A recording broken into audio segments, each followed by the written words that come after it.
Senador, last time nung nakausap po namin kayo, sinasabi ninyo kung sakali man na maglalabas po ng arrest warrant ang ICC, willing po kayo na pumunta doon para rin masamahan na ang Pangulong Duterte. Ngayon parang nagbago po ang inyong isip.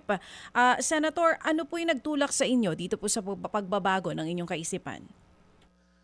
Unang-una, DJ Chacha, no? Mukhang useless man kung andoon ako dahil parang ultimo nga yung si BP Sara at saka yung si AS Bingbong Medialdia ay hirap na makakonect doon sa kay Pangulong Duterte. So, how much more kung ako ay isang inmate din doon, no?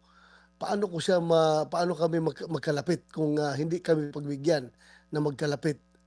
So parang nakikita ko sayang lang rin yung kagustuhan ko na mas pagsilbihan siya tapos hindi rin kami pwede maglapit, hindi rin kami puwedeng magkasama. Mukhang sayang din, sayang lang. At saka ang pinakamabigat na rason diyan is talagang very clear sa lahat ng mga diskusyon na lumalabas. Talagang wala talaga silang jurisdiction sa atin kaya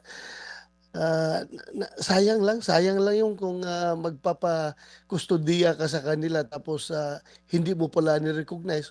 So, I might as well not turn in myself to their custody.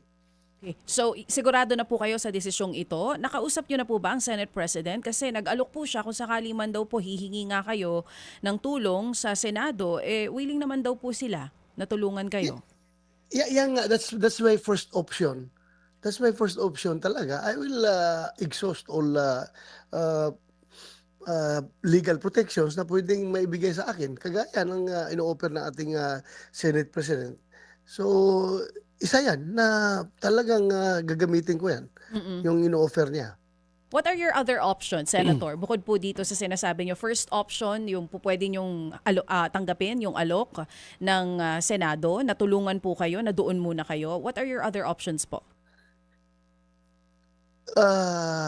Isang option diyan is hindi ako magpapahuli.